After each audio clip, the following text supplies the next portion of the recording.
हारे का सहारा बाबा खाटू श्याम हमारा। जल्दी जल्दी दर्शन कर लो, दर्शन मात्र से ही आपकी हर परेशानी दूर होती है।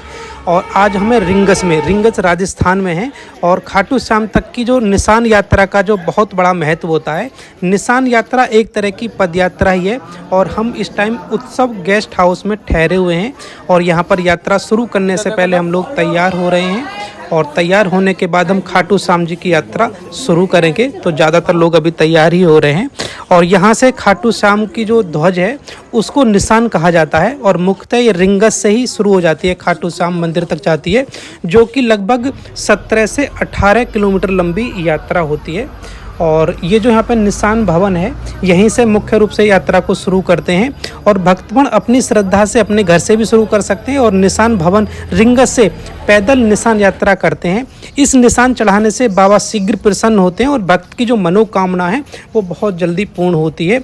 और निशान का जो स्वरूप है मुख्य रूप से केसरी, नीला, सफ़ेद, लाल रंग का झंडा होता है और इन झंडाओं पर बाबा श्याम और भगवान श्री कृष्ण के जयकारे और दर्शन के फोटो लगे होते हैं। तो फिलहाल हमारी बस यात्रा शुरू हो चुकी है और ये जो निशान होता है इस पर नारियल और मोर पंखी भी लगी होती है। फिलहाल हम जो खाटू श्याम यहाँ पर पहुँच चुके हैं और वर्तमान में जो लोग सोना चांदी का निशान भी बाबा श्याम को अर्पित करने लगे हैं। तो ये हमारी टीम है जो कि हम लोग सभी लोग अब प्लानिंग कर रहे हैं कि कैसे कैसे जाना है और किस तरह से आना है। फिलहाल यात्रा शुरू हो चुकी है। तो फिलहाल हमने जो पार्किंग जो स्थल है ये थाना खाटू श्याम सीकर में है और बहुत ही पास में यहाँ से मंदिर है।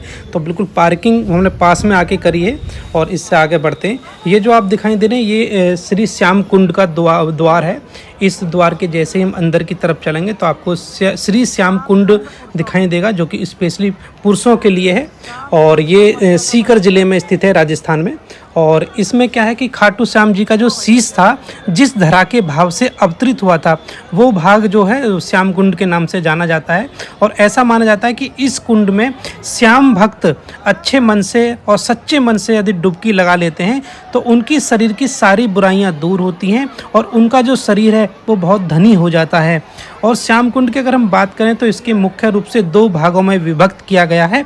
एक भाग महिला श्याम कुंड है और दूसरा भाग एक जो पुरुष श्याम कुंड है।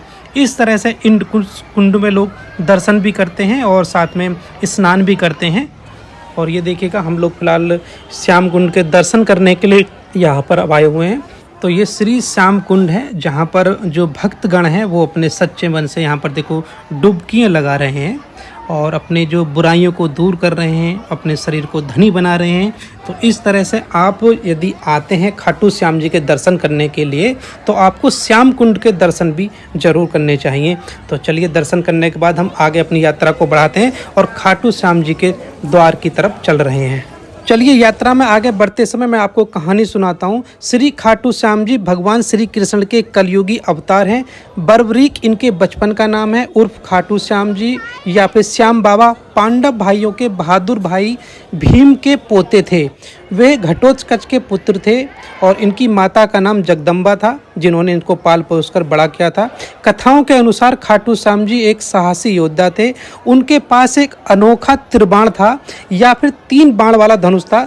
3 बाण किसी भी युद्ध को 1 मिनट में समाप्त कर सकता था। खाटू श्याम हमें कब जाना चाहिए इसके बारे में बात करें, अक्टूबर से मार्च के बीच में जाना चाहिए क्योंकि ग्रीष्म काल में राजस्थान में जाना थोड़ा मुश्किल होता है। और जो खाटू श्याम जी का जो धड़ है वो हरियाणा के हिसार जिले के एक गांव में स्थित है। हम बात करें कि भगवान श्री कृष्ण ने बर्बरीक का शीश क्यों मांगा था।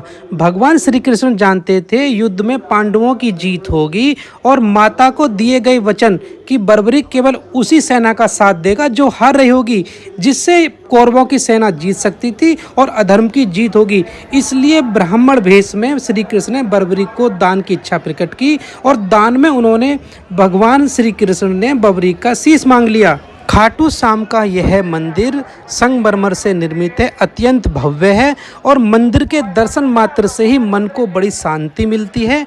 और खाटू श्याम रोडवेज बस के पास तोरण द्वार से लगभग 1 किलोमीटर दूर है। तो फिलहाल हम लोगों ने अब दर्शन कर लिए हैं। यदि आप भी दर्शन करना चाहते हैं तो खाटू श्याम जरूर आइएगा। ब्लॉग वीडियो को पूरा देखने के लिए धन्यवाद। मिलते हैं अगले धार्मिक ब्लॉग में। धन्यवाद।